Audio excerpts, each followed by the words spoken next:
కూర్చోండి మాస్టర్ కూర్చోండి. అసలు ఇది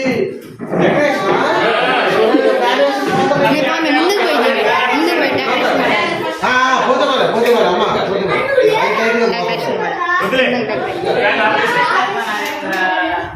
చూసాము డెకరేషన్ మాత్రం ఫోటో తీసారమ్మా. Very good. శుభాకాంక్షలు తెలియజేస్తున్నాము. మీ అందరూ కూడా విద్యా బుద్ధులు మీ బుద్ధులు చక్కగా ఉండాలని నేర్చుకోవాలని మేము కోరుకుంటున్నాము. మీరందరూ కూడా మంచి చదువుతో ప్రయోజకులు అవ్వాలని మేము మీకు ఆశీస్సులిస్తున్నాం.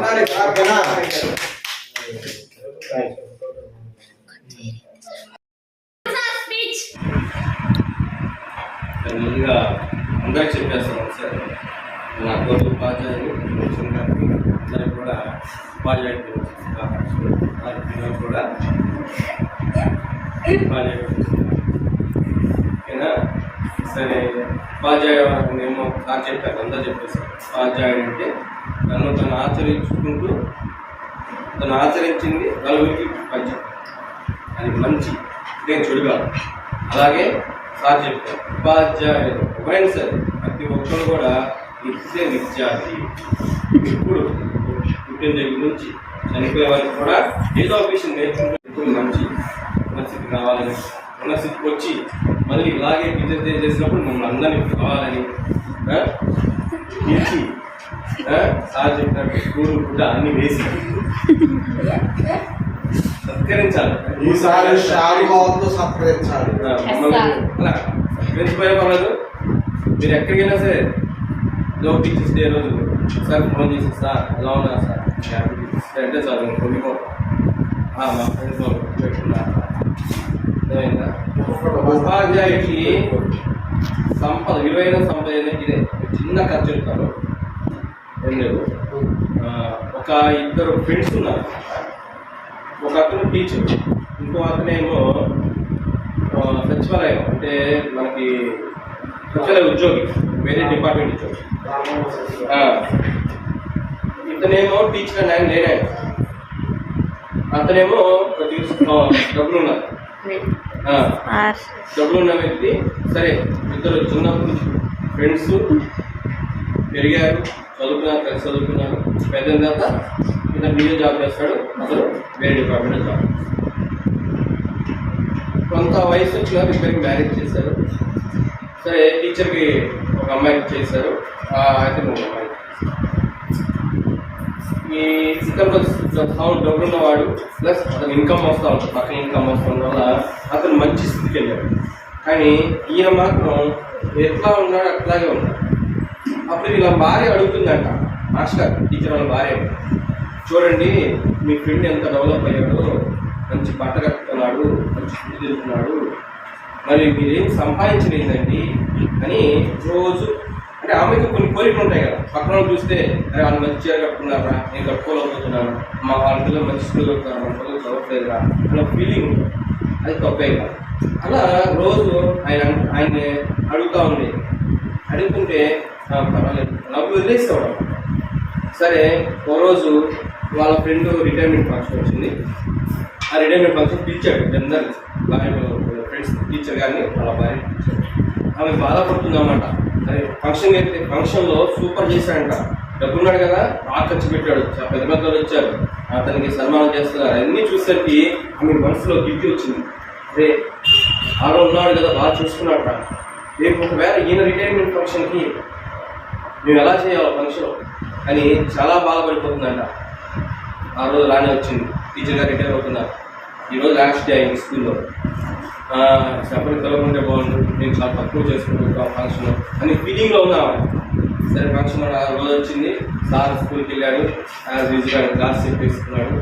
లాస్ట్ 1 hour ఆయన ఆ రోజు ఆయన టీచర్ జాబ్ అనేది లాస్ట్ వస్తుంది.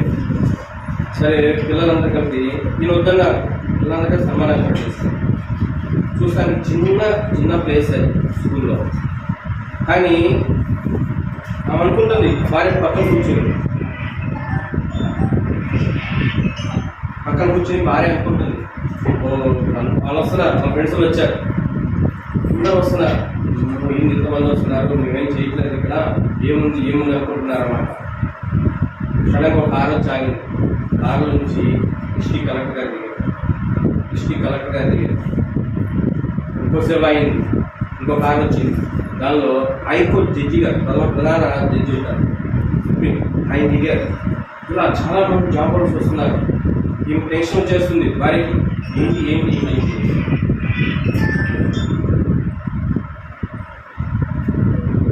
హలో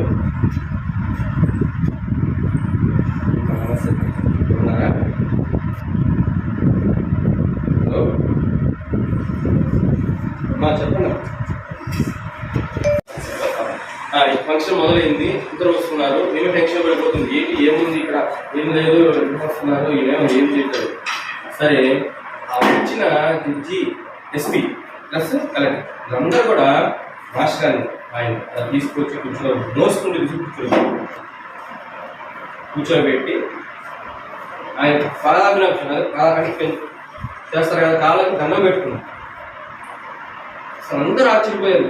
ఎస్పీ వచ్చి కాళ్ళకి దండం పెట్టారు, ఒక కలెక్టర్ వచ్చి కాళ్ళకి దండం పెట్టండి.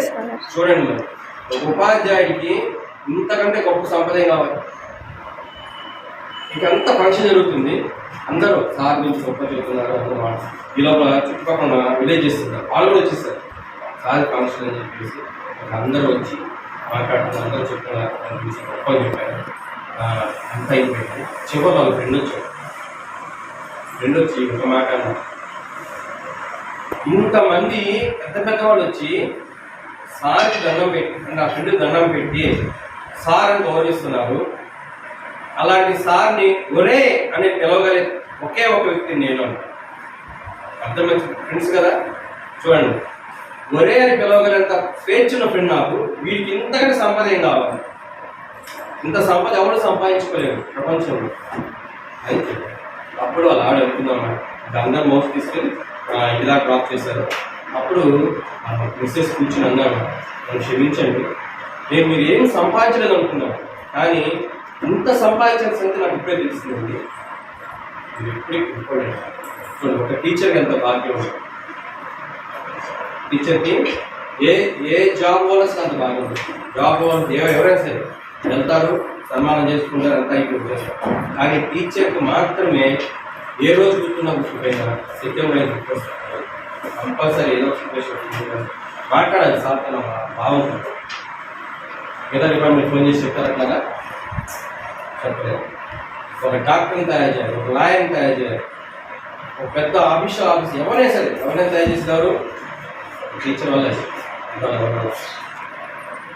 మట్టి ముద్దని ఒక అందమైన శిల్పంగా తయారు చేసి దానికి ప్రాణం పోసేవాడే టీచర్. అర్థమైందా? అంత గొప్ప వ్యక్తి టీచర్. మరి అలాంటి టీచర్ చాలా మంది ఉన్నారు. అందరికీ కూడా మనందరం సంతోషంగా హ్యాపీ టీచర్స్ చెప్పుకున్నాం. మీరు కూడా బాగా చదువుకోవాలి, మంచి స్థితికి రావాలని మేము అవకాశం ఇచ్చిన పెద్దలందరూ కూడా thank you very much. Happy teacher. Very good. Master సూపర్గా చెప్పాడు.